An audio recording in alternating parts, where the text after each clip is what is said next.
అందరికీ నమస్తే. News one network evening top 10 news bulletin కు స్వాగతం. ముఖ్యాంశాలు. ఎర్రకోటపై 11వసారి నరేంద్ర మోడీ. దేశ రాజధాని ఢిల్లీలోని ఎర్రకోటపై వరుసగా 11వసారి ప్రధాని నరేంద్ర మోడీ జాతీయ పతాకాన్ని ఎగురవేశారు. అంతకుముందు రక్షణ మంత్రి రాజ్నాథ్ సింగ్ ఆధ్వర్యంలో త్రివిధ దళాలు నిర్వహించిన సైనిక వందనాన్ని ప్రధాని స్వీకరించారు. అనంతరం జాతిని ఉద్దేశించి రికార్డు స్థాయిలో 96 నిమిషాల పాటు ప్రసంగించారు. 2047 వికసిత భారత్ థీమ్తో ఈసారి వేడుకలు నిర్వహించారు. గోల్కొండలో బువ్వెనల రెపరెపలు. గోల్కొండ కోటలో స్వాతంత్ర్య దినోత్సవాన్ని పురస్కరించుకుని ముఖ్యమంత్రి రేవంత్ రెడ్డి జాతీయ పతాకాన్ని ఎగరవేశారు. సాయుధ బలగాల నుండి గౌరవ వందనం స్వీకరించారు. గత ప్రభుత్వ హయాంలో గాడి తప్పిన పాలనను కాంగ్రెస్ ప్రభుత్వం సక్రమమైన మార్గంలో పెడుతున్నామని అన్నారు. విజయవాడలో ముఖ్యమంత్రి చంద్రబాబు.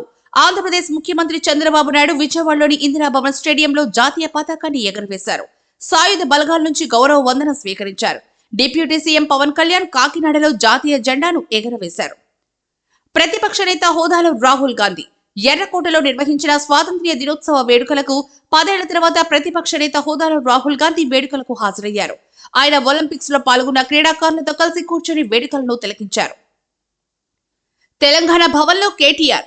స్వాతంత్ర్య దినోత్సవం సందర్భంగా BRS working president KTR Telangana భవన్లో జాతీయ జెండాను ఎగురవేశారు. మాజీ మంత్రులు, ఎమ్మెల్యేలు, ఎమ్మెల్సీలకు కలిసి జాతీయ పతాకాన్ని ఎగురవేశారు. సీతారామ ప్రాజెక్టు ప్రారంభం అరుదైన ఘట్టం. భద్రాద్రి కొత్తగూడెం జిల్లాలో నిర్మించిన సీతారామ ప్రాజెక్టు ముఖ్యమంత్రి రేవంత్ రెడ్డి, డిప్యూటీ సీఎం బట్టి విక్రమార్క, మంత్రులు కోమటిరెడ్డి, ఉత్తమ్ కుమార్ రెడ్డి, తుమ్మల నాగేశ్వరరావు, పొంగిరెడ్డి శ్రీనివాస్ రెడ్డితో కలిసి ప్రారంభించారు. పంప్ హౌస్ లో ప్రారంభించి పైలాన్ ను ఆయన ఆవిష్కరించి బహిరంగ సభలో మాట్లాడారు. కొడుకు అప్పు తీర్చలేక తల్లిదండ్రుల ఆత్మహత్య. ఆంధ్రప్రదేశ్ రాష్ట్రంలోని నంద్యాల జిల్లా అబ్దుల్లాపూర్ కు చెందిన మహేశ్వర్, ప్రశాంతి దంపతులు ఆత్మహత్యకు పాల్పడ్డారు. మహేశ్వర్ కుమారుడు నిఖిల్ ఆన్లైన్ బెట్టింగ్లకు బానిసై 2,40,00,000 రూపాయలు అప్పు చేయడంతో ఇల్లు, పొలాలు అమ్మినా అప్పు తీరకపోవడంతో తల్లిదండ్రులు పురుగుల మందు సేవించి ఆత్మహత్య చేసుకున్నారు. హాకీ మ్యాచ్ లో పిడుగుల వర్షం, 3 ఆటగాళ్లు మృతి. జార్ఖండ్ రాష్ట్రం సిండేగా జిల్లాలో స్వాతంత్ర్య వేడుకల సందర్భంగా హాకీ మ్యాచ్ నిర్వహించారు.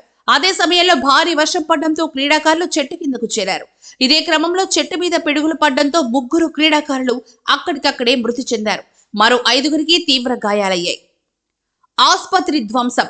పశ్చిమ బెంగాల్ రాజధాని కోల్కతాలో ట్రైనీ డాక్టర్ అత్యాచార నేపథ్యంలో జూనియర్ డాక్టర్లు ఆందోళన నిర్వహిస్తున్న ప్రదేశంలోకి అల్లరి మూకలు ప్రవేశించి ఆసుపత్రిని పూర్తిగా ధ్వంసం చేశారు.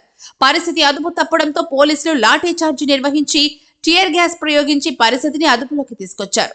వినేష్ పొగాట్ కు షాక్. భారత స్టార్ రెజ్లర్ వినేష్ పొగాట్ కు కాస్ షాక్ ఇచ్చింది.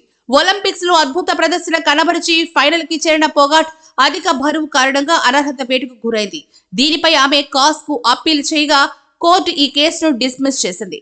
దీంతో ఆమెకు పథకం ఆశలు గల్లంతయ్యాయి. తదుపరి తాజా వార్తల కోసం చూస్తూనే ఉండండి న్యూస్ వన్ నెట్వర్క్.